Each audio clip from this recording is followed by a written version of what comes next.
నమస్కారం.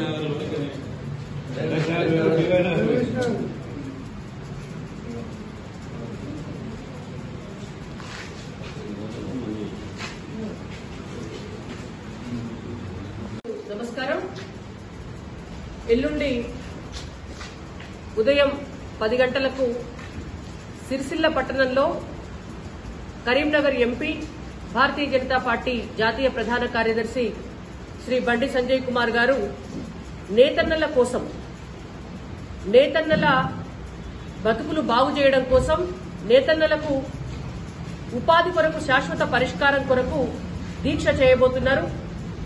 కాబట్టి ఈ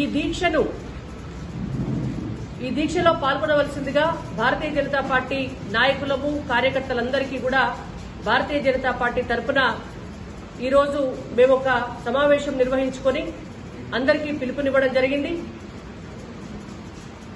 మొదటి నుంచి కూడా సిరిసిల్లలో టెక్స్టైల్ పార్కు నిర్మాణం జరిగినప్పటి నుంచి నేటి వరకు కూడా నేత కార్మికుల కష్టాలకు, వాళ్ళ సమస్యలకు పరిష్కారం కోసం ప్రతి సమయంలో కూడా భారతీయ జనతా పార్టీ వాళ్లకు అండదండగా నిలుస్తూనే వచ్చింది. అయితే గత 10 సంవత్సరాలుగా అధికారంలో ఉన్నటువంటి బీఆర్ఎస్ పార్టీ గాని, ఇప్పుడు అధికారంలోకి వచ్చినటువంటి కాంగ్రెస్ పార్టీ గాని నేతన్నల సమస్యలకు ఒక శాశ్వత పరిష్కారాన్ని చూపించకపోగా వాళ్ల బతుకులు పెనం మీద నుంచి పొయ్యిలబడ్డట్టుగా తయారైంది.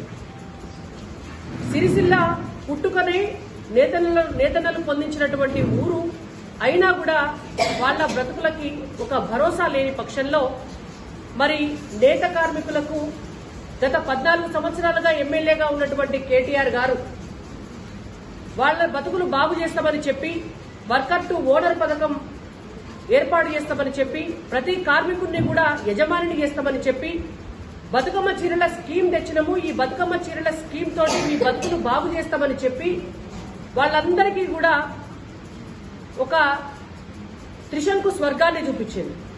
అసలు నిజం ఏమిటి, అసలు పరిస్థితి ఏమిటి అనేటువంటిది ఇవాళ తెలుస్తోంది. ఆ బతుకమ్మ చీరల స్కీమ్ కంటే ఒక శాశ్వతమైనటువంటి పరిష్కారాన్ని చూపించి ఉంటే బాగుండేది.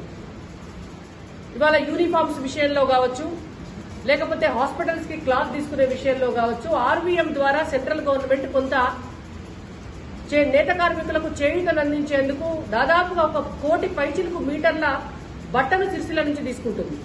బట్ అదే మరి రాష్ట్ర ప్రభుత్వము దాన్ని ఎందుకు పెంచట్లేదు అనేది మేము డిమాండ్ చేస్తున్నాం. గత ప్రభుత్వం బతుకమ్మ చీరలు నేయించుకొని దాదాపుగా ఒక 200 పైచిలకు కోట్ల రూపాయల పెండింగ్ బిల్లులు పెట్టినారు. ఆ పెండింగ్ బిల్లులు ఎందుకు ఈ రోజు వరకు కూడా క్లియర్ చేస్తలేరు అని మేము డిమాండ్ చేస్తున్నాం. నేత కార్మికులు ఉపాధి లేక చనిపోతుంటే అధికారంలో ఉన్నటువంటి బీఆర్ఎస్ పార్టీ ఎందుకు, అధికారంలో ఉన్నటువంటి కాంగ్రెస్ పార్టీ ఎందుకు స్పందిస్తలేదు అని మేము డిమాండ్ చేస్తున్నాం.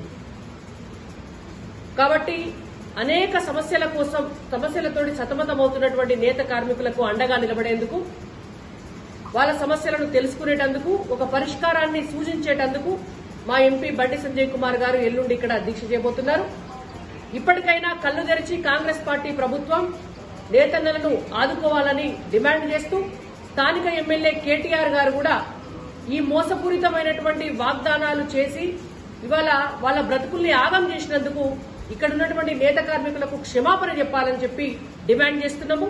మీడియా మిత్రులందరూ కూడా ఎల్లుండి జరగబోయేటటువంటి దీక్షకు మద్దతునివ్వాలని చెప్పి మా భారతీయ జనతా పార్టీ తరఫున మిమ్మల్ని అందరినీ కూడా రిక్వెస్ట్ చేస్తున్నాం.